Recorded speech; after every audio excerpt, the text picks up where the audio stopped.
अरे पगली, अभी तक तो बेचारी कल तक अच्छी खासी थी, अभी ये तुरंत क्या हो गया? तो क्यों झूठ बोलने लगी? झूठ भी बोलना सीख गई तुम क्या? अरे बाबू, जानते नहीं उसे कौन सी बीमारी भई है? उसे हुई है लबेरिया। अगर वो किसी भी अनजान व्यक्ति से 10-15 मिनट तक बात कर ले तो उसे प्यार हो जाता है, प्यार। फिर एक और झूठ बोल रही हो तुम, भाग्यवान। अच्छा ये बात है, तो जाओ उसको अपने घर बुलाकर लेकर आओ और मैं उससे 10-15 मिनट तक बात करके उसकी बीमारी का पता लगाता हूँ। ये कैसी बीमारी है, कौन सी बीमारी है? अरे ये क्या बोल रहे हो तुम बाबू? मैं ऐसा कैसे कर सकती हूँ?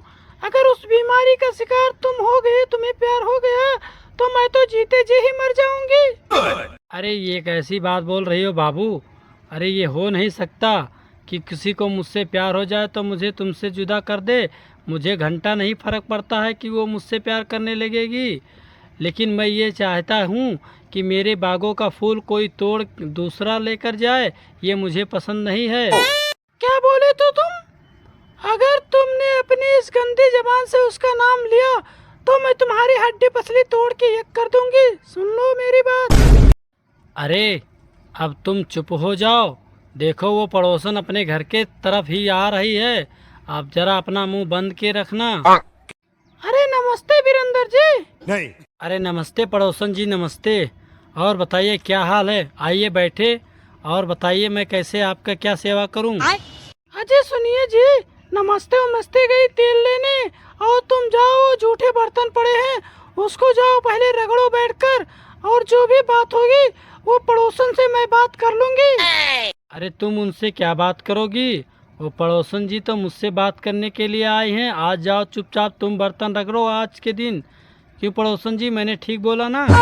अरे मैंने एक बार बोला ना, तुम्हें समझ में नहीं आता है? मैंने जब कह दिया तो कह दिया, जाके चुपचाप बर्तन माजो, नहीं तो अभी लेकर आऊं बताओ बेलन, और तुम्हारी सारी आस्की का भूत अभी उतार दूं मैं। अरे क्या बात है शीला जी, आप बहुत गुस्से में लग रही हैं, और इस तरह आप अपने पति को, वीरेंद्र जी को क्यों अपनी उंगलियों पे नचाती रहती हो? देखो तो मारे खटके के कितने दुबले पड़ गए हैं। देखिए पड़ोसन जी, आप जिस काम के लिए आए हैं उस काम का बात करिए।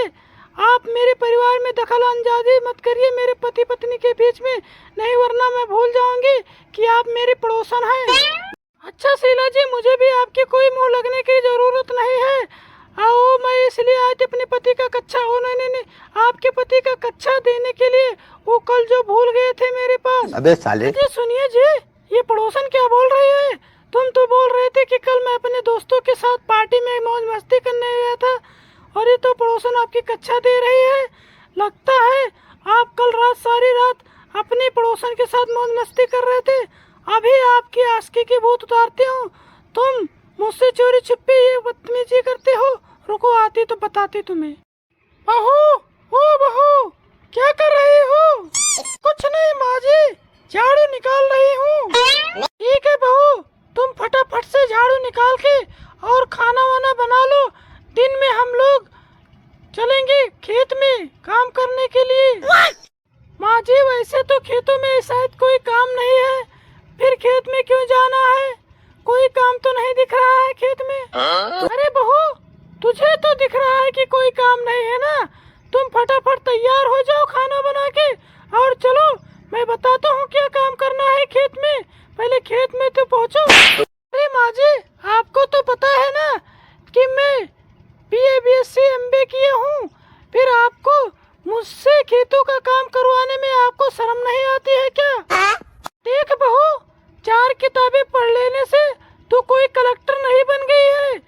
देख, अगर इस घर में रहना है तो जो काम मैं कर रही हूँ और हम सब लोग कर रहे हैं, उस काम को तुझे भी करना पड़ेगा। अरे माँ जी, अरे आपका क्या भरोसा, आप जो बोल रहे हैं कल को आप सूअर की टट्टी भी खा लोगी तो आपकी तरह मैं भी सूअर की टट्टी खा लूं।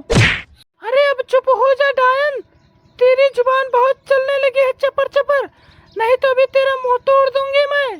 और आप भी माँ जी मेरे सर पे यहाँ खड़े होकर कौवे की तरह काव काव मत करो, नहीं अभी बेलन से आपका मैं गला घोट दूंगी दबा के। अरे ये कैसी बदतमीजी है कोमल, तुम माँ से ऐसी किस तरह बात कर रही हो? क्या तुम्हारे माँ बाप ने यही संस्कार सिखाया है तुम्हें कि अपने बड़ों से तुम हमेशा बेइज्जती से बात करना? जी, मेरे मायके वाले ने तो मुझे बहुत अच्छे संस्कार दिए हैं, क्योंकि मैं उनकी जो इकलौती लाडली बेटी हूँ। और साथ में ये भी बोला है कि तुम्हारे ससुराल में तुम्हें कोई ज्यादा परेशान करे तो उसे मार मार के रबड़ बना देना। तो हम पर हाथ उठाएगी? तुझे पता नहीं है, मेरा बेटा इस जिले का इंस्पेक्टर है। तुझे रातों रात उठवा के और जेल में डलवा देगा और तुम्हारी खूब पिटाई होगी। देखो माँ जी, आप ज्यादा मत उछलो। विधायक और इंस्पेक्टर ये तो बाद में है, पहले ये मेरे पति देव हैं। और ज्यादा आप बोलोगी तो रात में इनको चिमटा गरम करके इनके पिछवाड़ा लाल कर दूंगी, फिर पता चल जाएगा इंस्पेक्टर और विधायक वाली कहानी। अरे चुप हो जा डायन, आज तक हमारे और हमारे पूरे खानदान में किसी महिला ने किसी अपने मर्द पर हाथ तक नहीं उठाया, और तू ऐसा करेगी तो हमारे खानदान की नाक कट जाएगी। अरे माँ जी, लोग क्या कहेंगे उससे मुझे घंटा फर्क कोई नहीं पड़ता। मैं तो अपनी लाइफ, अपनी जिंदगी अपने हिसाब से जीऊंगी। अरे ठीक है मेरी माँ, जो तुम्हारे जिंदगी में और मन में पड़े वो तू कर, लेकिन कम से कम ये तो ख्याल रख कि हमारे घर के बड़े बुजुर्गों का मान सम्मान इज्जत तो किया कर। तो मैं कहाँ जबरदस्ती इन लोग को गले पड़ रही हूँ? अरे जब मैंने एक बार मना कर दिया कि मुझे खेत में नहीं जाना है, बहुत ज्यादा धूप हो रही है और बारिश कुछ भी नहीं हो रहा है, छाँव नहीं है, इतनी गर्मी पड़ रही है, तो फिर मेरे पीछे क्यों पड़ी है कि खेत में चलो? अरे बहू, तुझे खाना तो 10-10 थरिया बैठकर तू खा जाती है अकेली, और तुझे काम करते वक्त तेरे हाथों में पूल निकल आती है क्या? जब से तुम लोग को हम घर लेकर आए हैं तब से ऊपर वाला बारिश नहीं बरस रहा है, इसीलिए मैं खेते में लेके चल रही हूँ तुम्हें, कि हो सकता है कि बारिश हो जाए तो धान की सिंचाई यहाँ करने पड़े, इसीलिए तू चल बहू खेत में निदाई कर दे। तो सास बहू की कॉमेडी वीडियो पसंद आए तो उसे लाइक करें और चैनल को सब्सक्राइब करें, बेल आइकन प्रेस कर दे। इस चैनल पर रोज ऐसी कॉमेडी वीडियो मिलते रहेंगे। फिर मिलते हैं नेक्स्ट वीडियो में, जब तक के लिए बाय। दोस्तों आप लोग वीडियो को देखिए और मज़ा लीजिए। ऐसी वीडियो पहली बार आपको मिली है, कॉमेडी वीडियो इस चैनल पे रोज आते रहेंगे। आओ आओ जवाई राजा, यहाँ खटिया पे आके बैठ जाओ। अरे बाबूजी, ये खटिया तो एक पैर से लंगड़ी दिख रही है, कहीं ऐसा ना हो मेरे बैठने से खटिया टूट जाए, जहाँ मेरा राम नाम सत्य हो जाए। अरे कैसे बात करते हो दामाद जी, ये हमारी खानदानी खटिया है, हमारी 7 पुश्त और 7 पीढ़ी बीत गई, लेकिन ये खटिया अभी तक नहीं टूटी, और आपके बैठने से कैसे टूट जाएगी? ऐसी बात है बाबूजी, तब तो मैं बिना डरे ही बैठ जाता हूँ। अरे हाँ हाँ जवाई राजा, डर को मारो गोली और खटिया पे आके बैठ जाओ, लेकिन ये बताओ कि अकेले आए हो तुम, हमारी बिटिया को नहीं लेकर आए? अब मैं एक बात बताऊं मम्मी, ये तुम्हारे दामाद जो है ना, इनको खट गई होगी पैसे की कमी, तो चले आए मुँह उठा के, अपने ही ससुराल पहुंच गए। चलो वहाँ कुछ पैसे का झोल पोल हो जाएगा। अब मैं एक बात बताऊं साले साहब जी, मैं इस घर का दामाद हूँ, कोई भिखारी नहीं, तो आपकी हिम्मत कैसे हुई मुझे भिखारी बोलने की? तंत्रोल तंत्रोल नंदोई दे, अपना दूध अपने थाले पे थूक दो और ये लो बिल्ली ते दूध के ताई पियो। देखो ससुर जी, आपके घर वाले मिलकर हमारा अपमान कर रहे हैं, बेइज्जती कर रहे हैं, और आप खड़े खड़े इन लोग का मुंह देख रहे हैं, आप इन्हें कुछ कहते क्यों नहीं? अरे अब चुप हो जाओ हराम खोरो, तुम जानते नहीं हो इस घर के इकलौते दामाद हैं। अरे ऐसे दामाद दिन में मोमबत्ती लेके घूमोगे तो निकम्मा दामाद नहीं मिलेगा। एक बात बताओ ससुर जी, आप मेरी तारीफ कर रहे हो या मेरी टांग खिंचाई? साला मेरे को तो समझ में नहीं आ रहा है। अरे कैसी बात कर रहे हो जवाई राजा, तुम्हारे तो काम ऐसे कारनामे हैं कि तुम्हारी शक्ल देखकर अंबानी भी अपनी माँ की पल्लू में छुप जाए, तो मैं फिर आपकी बुराई कैसे कर सकता हूँ? दामाद जी, मेरी बेटी ने तो लगता है 170 सोमवार उपवास किया है, तब जाके तुम जैसा कम लोहा दामाद मिला है। तुम लोग मेरा अपमान करना आप बंद करो, नहीं तो मैं यहीं गुस्सा करके और तुम्हारी चौखट पे अभी मैं जान दे दूंगा। जीजा जी, आप कितने बजे जान देने वाले हो वो मुझे पहले बता दो, कि ताकि हम लोग पहले से ही डॉक्टर बुलवा लें, ताकि आप लोग का पोस्टमार्टम बहुत जल्दी हो जाए आपका। ये साले साहब हरामखोर, तेरी हरकतें तो देखकर ऐसा लगता है कि तू पैसों के लिए अपनी माँ को तो बेच दे, लेकिन कम से कम मेरी डेड बॉडी तो छोड़ दे। अरे आप कैसी बात कर रहे हैं नंदोई साहब? एक बार तो इन्हें दारू पीने के बाद पैसे नहीं थे, तो ये मुझे हाथ पकड़कर बीच चौराहे पे मुझे ही नीलाम करने चले गए थे। अरे कलमुही, तू दामाद जी को इतनी अच्छी अच्छी क्यों बातें बता रही है अपने घर के? अगर वो ज्यादा खुश हो गए तो अभी कूद के नाली में अपनी जान दे देंगे। नहीं तो हम लोग भी चाहते हैं सासू माँ कि कब नंदोई साहब अपनी खुदकुशी में जान दे और हम लोग इनका बॉडी बेचकर अपने कर्जे भी कुछ हल्का कर सके। बहुत मजाक बना लिया तुम लोगों ने आप मेरा। अब मैं कहता हूँ प्लीज आप लोग चुप हो जाओ, नहीं तो आप लोग का अभी मैं ईंट मार के सर फोड़ दूंगा। अरे शांत हो जाओ जमाई बाबू, तुम जैसे अच्छे आदमी के मुंह से इतनी अच्छी अच्छी बातें शोभा नहीं देती है। थैंक यू ससुर जी, कम से कम इन इतने रास्तों के बीच कम से कम आप तो हमारी भावनाओं को समझ गए। आप मेरे भगवान की तरह आपको पूछूंगा मैं। वाकई में आप स्वर को गुण संपन्न हो जमाई राजा, तभी तो हम अपनी बेटी की शादी आपसे कराए हैं।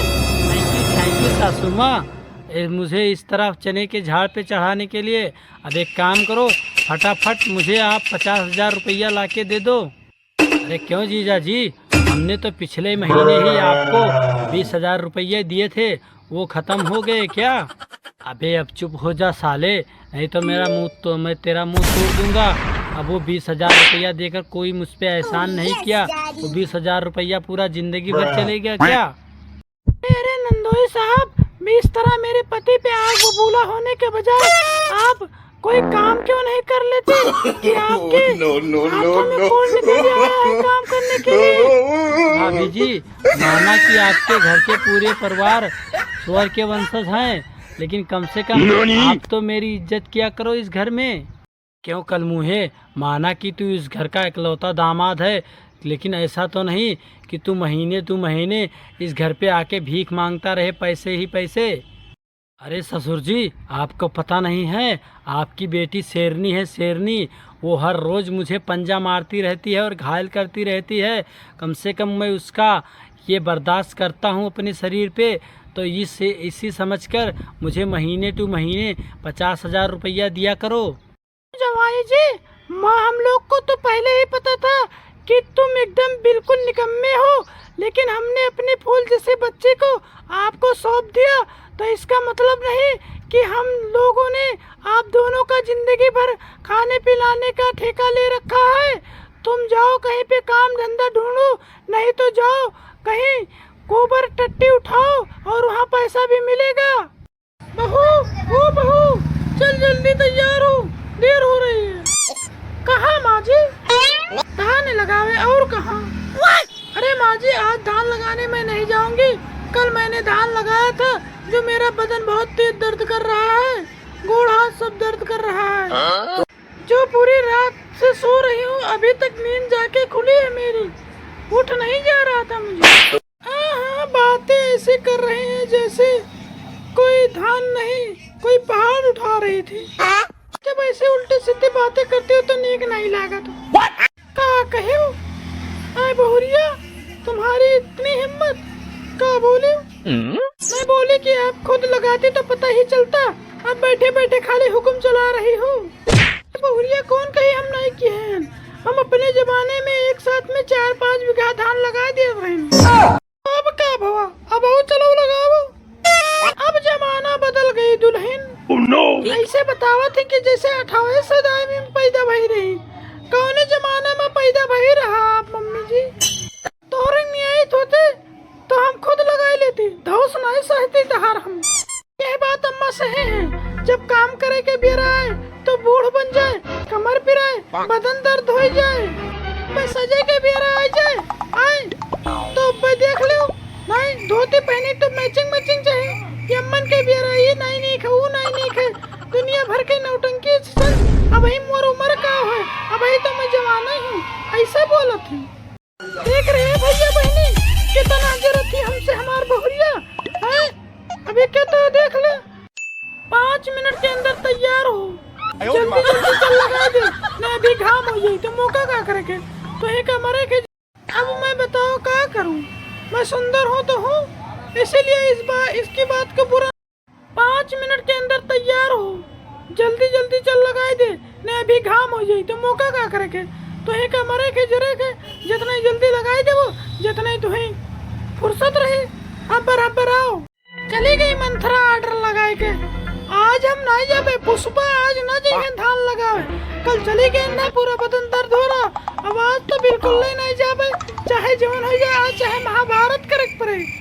अपना तो बैठ के खटिया पे बैठ के पकौड़ी पे लिए धान लगाया हो तो ये नहीं निक वो नहीं निक दुनिया भर के नौटंकी बताइए। चाहे आज महाभारत ही करे पड़े लेकिन पुष्पा न जाइए आज धान लगावे। दोस्तों सास बहू की कॉमेडी वीडियो पसंद आए तो लाइक करें और चैनल को सब्सक्राइब करें और बेल आइकन प्रेस करते ऐसे कॉमेडी वीडियो रोज इस चैनल पर मिलते रहेंगे। फिर मिलते हैं नेक्स्ट वीडियो में, जब तक के लिए बाय।